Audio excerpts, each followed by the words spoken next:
Hello knitters, Barbara Benson here. I'm an independent knitwear designer who also likes to make videos here on my YouTube channel, Watch Barbara Knit. If you'd like to know more about my knitwear design, please check in the description below, and there you will find a link to my Ravelry page where you can see all of the patterns I have available for you to get and knit up for yourself. Also in the description below, you will find links to a couple other pieces of social media. One is the Watch Barbara Knits Facebook group, where we'd love to have you come over and join the conversation. It is a closed group, so we can share pictures and talk about things and continue the conversations we have on the YouTube channel. And also there is a link to my Patreon page. My Patreon is a system that connects creators with people, viewers who consume the creations, and allows them to offer a little bit of financial support. If you like my videos and watch them regularly and feel like kicking in a little bit, that would be awesome. So today I have for you Ask Me Anything. How cool. Oh, what? That one's back. There we go. Whoa. For Ask Me Anything is kind of a internet kind of thing. The idea is you can ask me any question. Specifically here, it is on the subject of knitting. And, you know, if you want to ask me questions about my opinions on knitting or other fiber related stuff, or frankly, if you wanted my recipe for chocolate chip cookies, I could probably bust that out too. But mostly keeping it in the knitting arena. What I ask though is that you actually put pen or pencil to paper, get yourself a postcard, and send me a postcard. You will find my P.O. box address in the description below, and I would love to hear from you. It's kind of fun to get things in the mail, and I like to justify my post office box. And you know, it's kind of one of those things. It's a lost art, kind of like knitting. And I love getting, who doesn't like getting mail? And, you know, it really makes me feel more connected to y'all. So I have this one. Look at this. There's some cheapy cheaps. This is Le Mont Saint-Michel. And then the rest of it is in French. And I do not want to embarrass myself or insult any of my French speaking viewers by attempting to read any of this. I do know the first word is l'ensemble or something like that. Yeah, no. Mont Saint-Michel is a really cool place though, and it has sheep, so that's awesome. And this one simply says, "Hi Barbara, no question, just wanted you to have a real picture of Mont Saint-Michel," which I believe I received, she's referring to, I received an earlier postcard that had like a drawing of it or something. For my postcard collection. Thank you so much. Happy knitting, Brenda. P.S. Sorry, the info is all in French. They didn't have any English. Anytime I want to visit. So yes, please. I will totally visit. I would love to come to France. I would eat all the cheese and all of the pastries and squish all your yarn and maybe go and cuddle a couple of these sheepy sheeps. But thank you so very, very much, Brenda. Now, let's see. We had one that's fairly easy. This is an easy question, but it's an awesome look. Look how beautiful that is. Oh my goodness. So this is Cala Aloche Creek. Reflects the richness of a Pacific coast sunset as it wends its way to the ocean in Olympic National Park. This was one of the few safe landing sites for dugout canoes along this stretch of coastline. So that is and the postmark is Oregon. So I am going to assume that Olympic National Park is someplace in Oregon. But now I was trying, for some reason I thought it was Hawaiian. So I was trying to pronounce all the, so Kalaloche, maybe?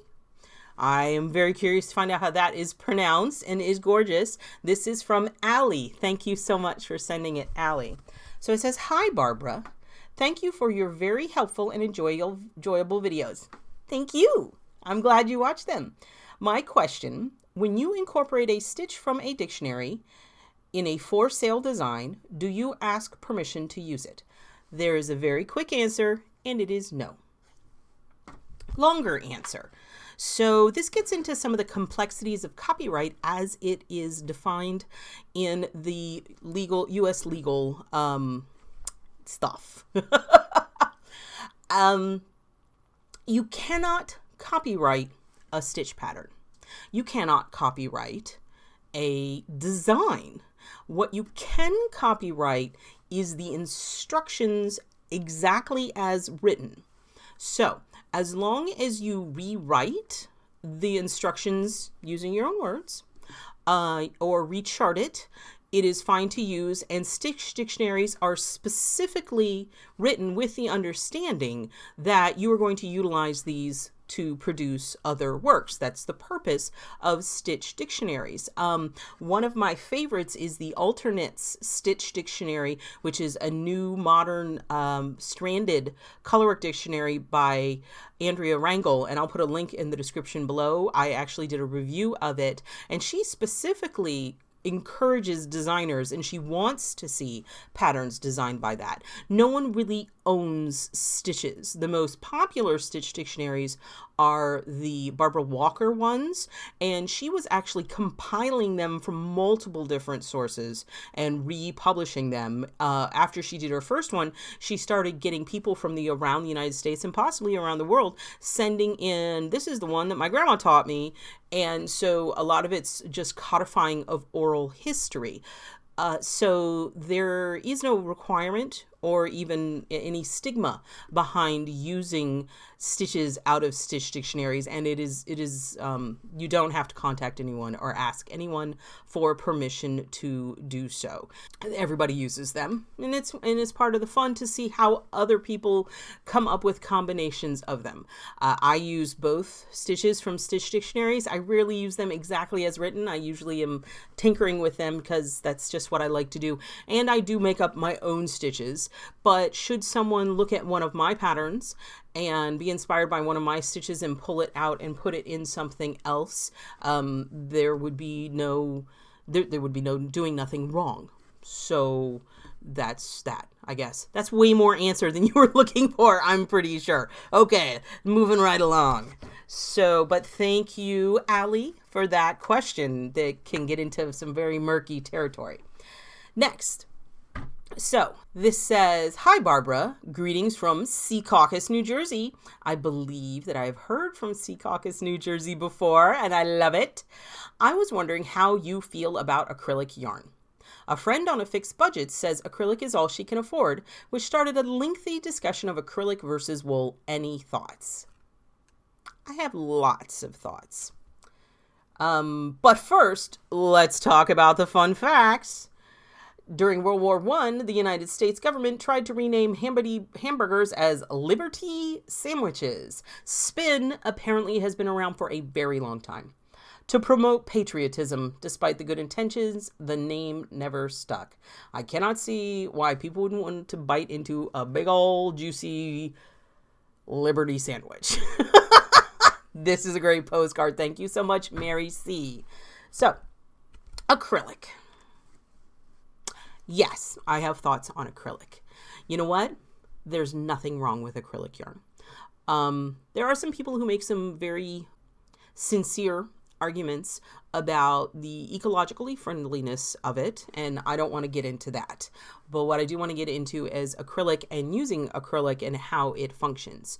So as with any yarn, as with wool yarns, alpaca yarns, there is a range of quality in the yarns. They run the whole gamut.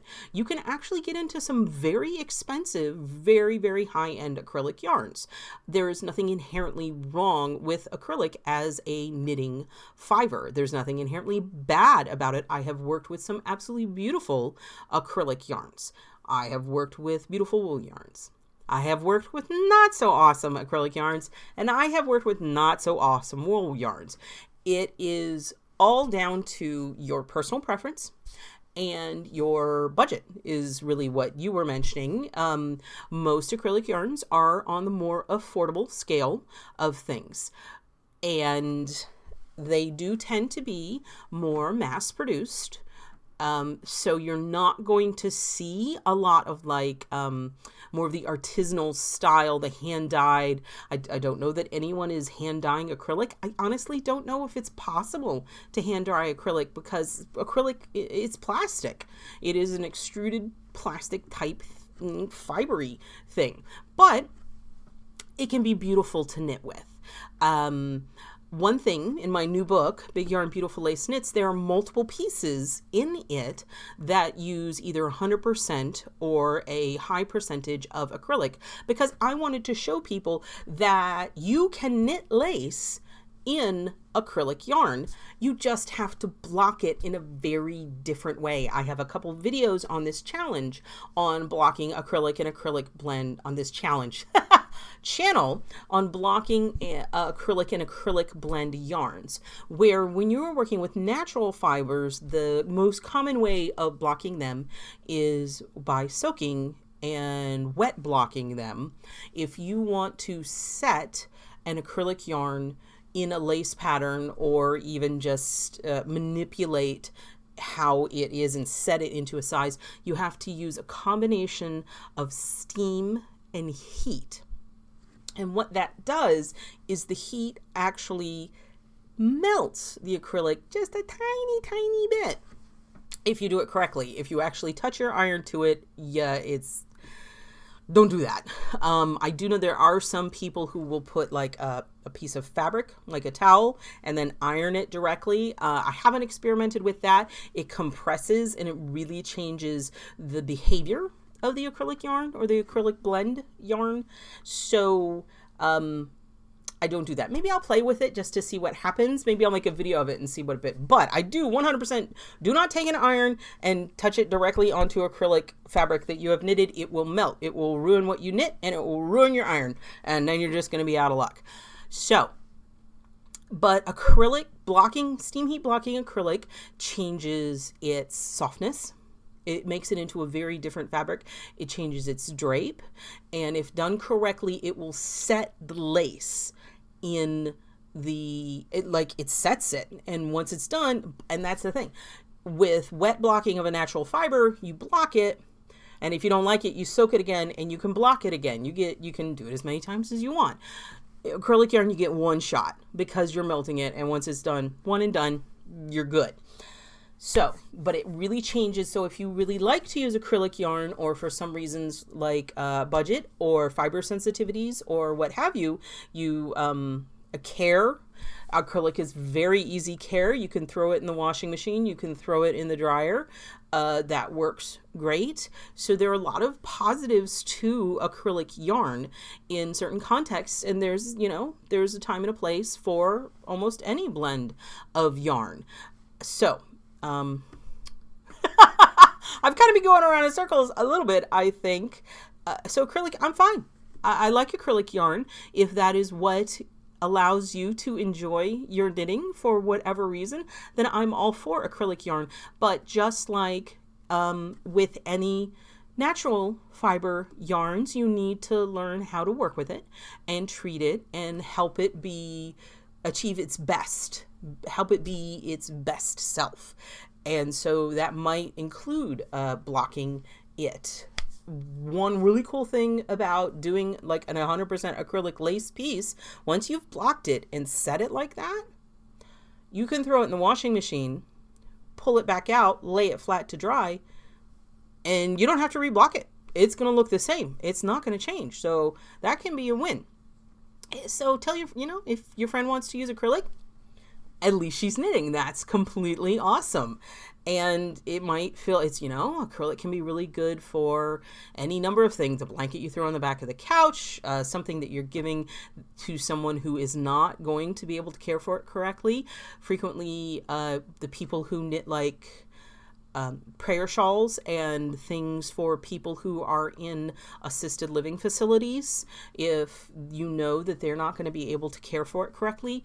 A lot of the preemie units, a lot of the newborn units, if you knit them preemie cats, they want them in acrylic because they can be washed easily. Now, but if you're going to do that, check with the specific, because they have different rules. Some of them want only natural fibers, some of them want only acrylic. If you know someone who's in and out of the hospital, or like I was in the hospital for 4 weeks at one point in time, and having something homemade on your bed that if the hospital nurses accidentally threw it into an industrial wash, it isn't going to be destroyed, it could be an awesome thing. So I think I babbled about acrylic probably long enough. If I didn't hit exactly what you needed to know, please let me know in the description comments below, and we can continue this. But thank you so very much for that question, Mary C. Okay, now look at this one. It's wood. Isn't that awesome? So this says a special postcard made of wood. And this is like Crush, and he's like, dude.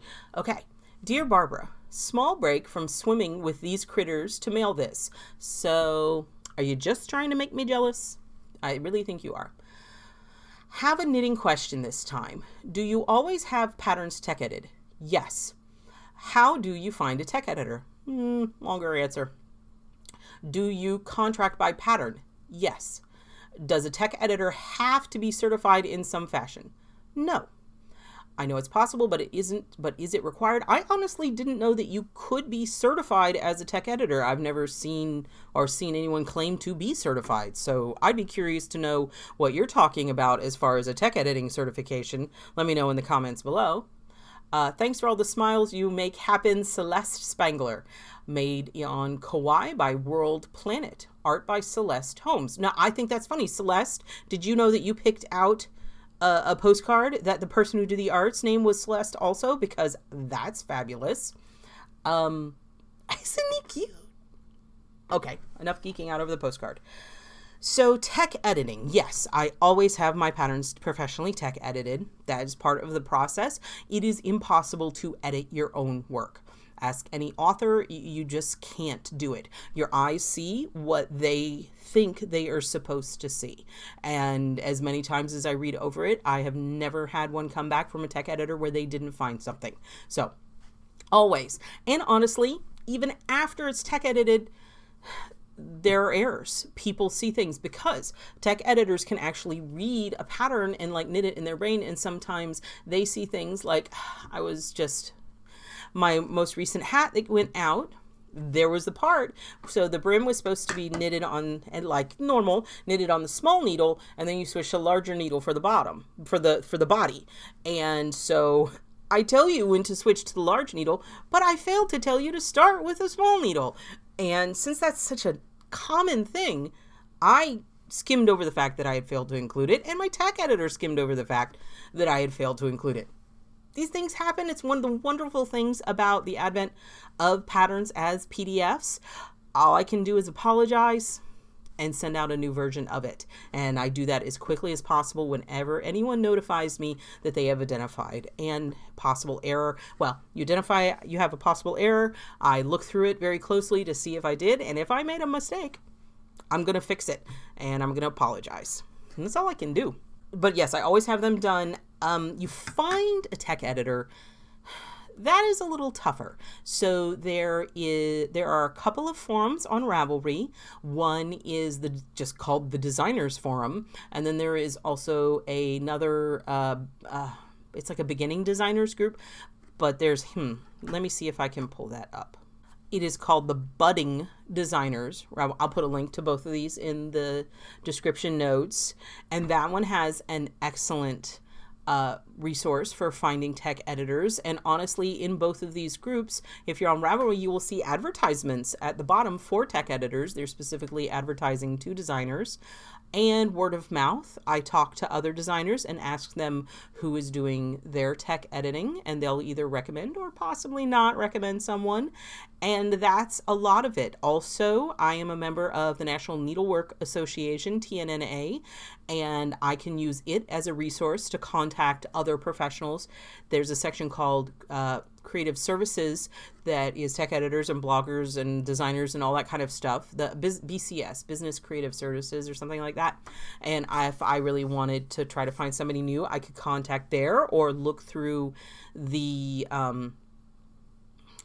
membership list and look for people who have listed tech editing as part of their position. I could probably, if I wanted to, contact magazines and find out who does their tech editing, because most of the time it is going to be someone who also freelances. So there are a lot of sources. Is there a list somewhere? In their lists in the designer groups on Ravelry. But it's just, you know, asking around and talking. Again, I just went to TNNA. I showed you all of my stuff, and I ran into several people who gave me cards that said they were tech editors. So again, it's simply a part of being a part of the industry is how you find them. And yes, I contract by pattern. I will contact, I use a couple of different tech editors because they're not all necessarily going to be available at the same time. And I will just email them and say, hey, I have this coming up. Do you have space in your schedule? And they'll either tell me yes or no, and if they can meet the turnaround time that I need. If they don't, I will then ask another tech editor. If I am doing an unusually complex piece, which I have sometimes, I will frequently actually use 2 tech editors. I send it to one, and once they've gone through it, I send it to another one and let them look at it an additional time if I know that it might be a little bit on the wacky side. So that is how that works. So I think that's all the questions. So we have my cool turtle one. Thank you, Celeste.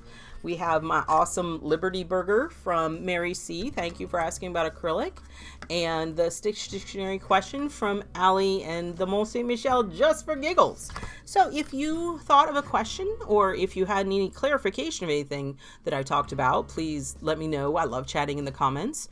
But also I would love to get more questions from y'all out there and see what's in your brain, like what in the world do you want to know? If you like this video, please give it the thumbs up, click that like button. And if you would like to be notified whenever I upload a new video, please subscribe to my channel and select notifications. Thank you so much.